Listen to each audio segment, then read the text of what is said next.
15 minute ఇస్తే హిందువులను ఖాళీ చేసి చూపిస్తా అని పాత స్టేట్మెంటే మొన్న మహారాష్ట్రలో కూడా రిపీట్ చేశాడు. సో ఏంటంటే అది ఇన్సల్ట్ కాదు, మాకు హిస్ థ్రెటనింగ్ అస్, అంటే పదే పదే భయపెడుతున్నాడు మమ్మల్ని.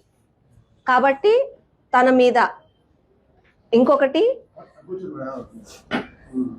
15 మినిట్ అన్న ఊరికే భయపెట్టడం ఏంది అంటే మనం ఏమి చెయ్యలేము అని చెప్పి వాళ్ళ ధైర్యంతో ఉన్నారా? మీలాంటి వాళ్ళు ఉన్నా కూడా వాళ్ళు భయపడకపోవడం ఏంది అన్నట్టు.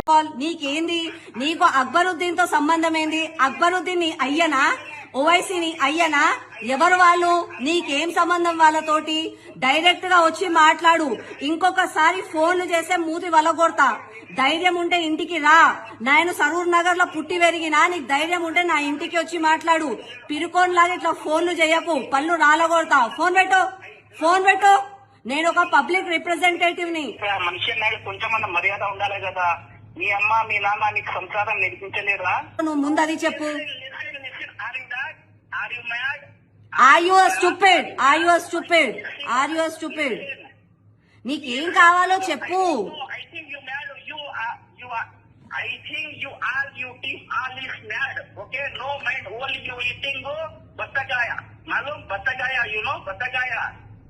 Battagaya అస్పట్. మీలాంటి వాళ్ళ గురించి దేశం చదువు నాశనం అవుతున్నది. పద్దన లేచేటప్పుడు వీడు క్రిస్టియన్, వీడు హిందూ, వీడు దళిత్, వీడు ముస్లిం, వీడు ఏం తింటున్నారు, వీడు ఏం వ్యాపారం చేస్తున్నారు, బిజినెస్ ఏంటి అదే మా మీ గోళ. మనుషుల్ని మన పేరు, మీ అమ్మ పేరు, తాత పేరు కొంచెం డెవలప్మెంట్ చేయండి. బిడ్డ మంచి పని చేసింది. బైసా ఇగో నువ్వు ఎవరో గాని, నీకెవరో గాని నీకు తెలియదు. నువ్వు చార్మినార్ కి రా, ఓల్డ్ సిటీకి రా. అక్కడ సరూర్ నగర్ లా ఏడికొచ్చి అయినా సరే, సరూర్ నగర్ కు వచ్చి ఆకుల శ్రీవాణి ఇల్లు ఏడాని అడుగు. ఎవ్వరు ఇగో పిచ్చి పిచ్చి మాటలు ఫోన్ లో మాట్లాడకు. దమ్ము ధైర్యం ఉంటే నిజంగా నువ్వు ఎంఐఎం వాళ్ళు అయితే నువ్వు రా, ఇడికి రా, నా ఇంటి ముందుకి రా, సరూర్ నగర్ కి రా. సరూర్ నగర్ లా కాల్ పెట్టి ఆకుల శ్రీవాణి ఇల్లు ఎవరు అని అడుగు. ఎవరన్నా చెప్తారు. నా ఇంటి ముందుకు రా, చూసుకుంటా. ఈ పిరికి ఫోన్లు చేయకు.